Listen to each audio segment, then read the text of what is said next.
ছোট্ট সোনামণিরা, আজকে আমরা শিখব 25 ওয়াইল্ড অ্যানিমাল নেম, মানে বিভিন্ন বন্য প্রাণীর নাম, বাংলা ও ইংরেজিতে। চলো তাহলে শুরু করি। এইটা হলো টাইগার। টাইগারকে বাংলায় বলে বাঘ। বাঘ হলো ভারতের জাতীয় পশু এবং বাঘ খুব শক্তিশালী ও হিংস্র হয়। বাঘ কিন্তু অনেক দূর পর্যন্ত লাফ দিতে পারে। এইটা হলো হিপ্পোপটামাস। হিপ্পোপটামাসকে বাংলায় বলে জলহস্তী। জলহস্তী হলো একটি আধা জলজ প্রাণী। জলহস্তী পুরো শরীর চর্বি ভরা। এরা জল ও কাদা জায়গা থাকতে পছন্দ করে। এইটা হলো হায়েনা। হায়েনাকে বাংলায় বলে হায়েনা। হায়েনা হলো একটি সামাজিক প্রিয় প্রাণী, কারণ হায়েনা জঙ্গলের মৃত পশু খেয়ে পরিবেশে ভারসাম্য রক্ষা করে। হায়েনা তার সুন্দর হাসির মতো ডাকের জন্য খুবই জনপ্রিয়। এইটা হলো লিওপার্ড। লিওপার্ডকে বাংলায় বলে চিতাবাঘ। চিতাবাঘ হলো একটি শক্তিশালী ও হিংস্র প্রকৃতির প্রাণী। চিতাবাঘ গাছের উপর সহজে উঠতে পারে এবং এরা দক্ষ শিকারী হয়। এইটা হলো ব্ল্যাক প্যান্থার। ব্ল্যাক প্যান্থারকে বাংলায় বলে কালো চিতা। কালো চিতা হলো একটি শক্তিশালী চিতা। এরা খুব দক্ষভাবে শিকার ধরতে পারে এবং এরা খুব রাগী স্বভাবের হয়। এইটা হলো লায়ন। লায়নকে বাংলায় বলে সিংহ। সিংহকে জঙ্গলের রাজা বলা হয়।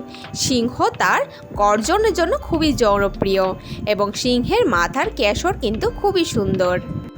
এইটা হলো এলিফ্যান্ট। এলিফ্যান্টকে বাংলায় বলে হাতি। হাতি হলো একটি স্থলভাগের সব থেকে বড় প্রাণী। হাতি খুব শক্তিশালী হয় এবং হাতি একটি স্তন্যপায়ী তৃণভোজী প্রাণী। এইটা হলো জেব্রা। জেব্রাকে বাংলায় বলে জেব্রা। জেব্রা হলো একটি শান্ত প্রকৃতির বন্য প্রাণী। জেব্রা তার সুন্দর ডোরা কাটার দাগের জন্য খুবই জনপ্রিয় হয়। এইটা হলো মাঙ্কি। মাঙ্কিকে বাংলায় বলে বানর। বানর হলো একটি খুবই চঞ্চল ও চতুর প্রাণী। বানর গাছের ঢালে ঘুরে বেড়ায় এবং ফল ও পাতা খায়। এইটা হলো ফক্স। ফক্সকে বাংলায় বলে শিয়াল।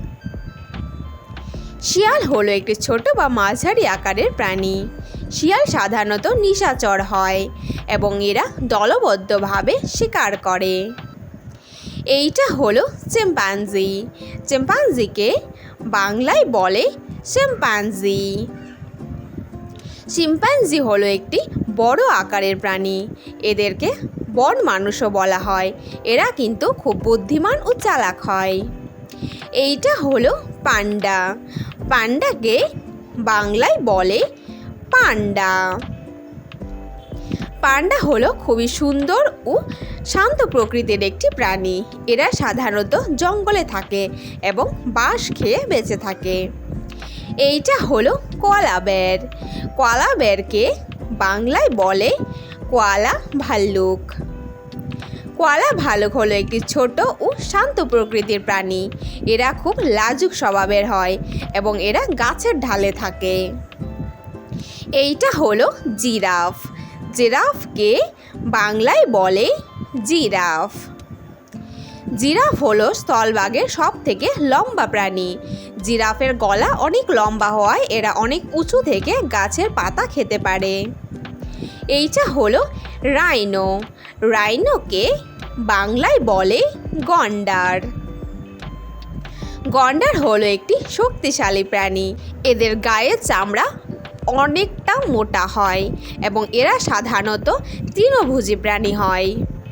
এইটা হলো বিয়ার। বিয়ারকে বাংলায় বলে ভাল্লুক। ভালুক একটি শক্তিশালী ও বড় প্রাণী। ভালুকের গায়ে ঘন লোম থাকে।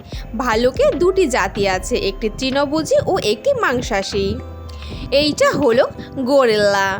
গরিল্লাকে বাংলায় বলে গরিলা।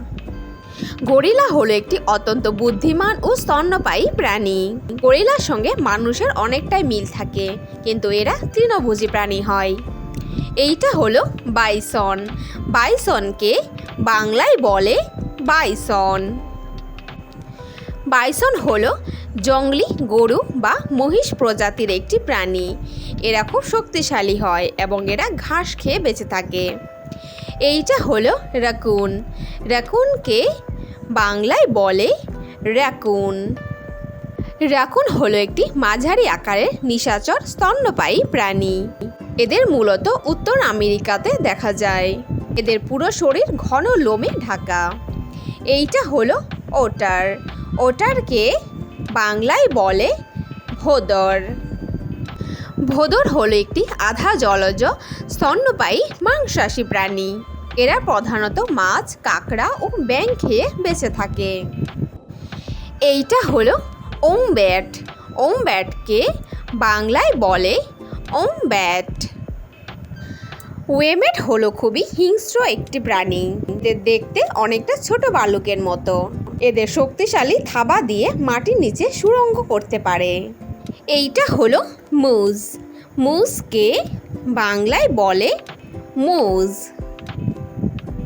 মুজ হলো একটি হরিণ প্রজাতির সব থেকে বড় সদস্য। এরা খুব শক্তিশালী হয় এবং এরা স্তন্যপায়ী প্রাণী। Thanks for watching hour video. Video ভালো লাগলে অবশ্যই লাইক করে দিও। নেক্সট ভিডিও পেতে চ্যানেলকে সাবস্ক্রাইব করে দিও। ফিরে আসছি নতুন কোনো ভিডিওর সঙ্গে। Thank you, bye by.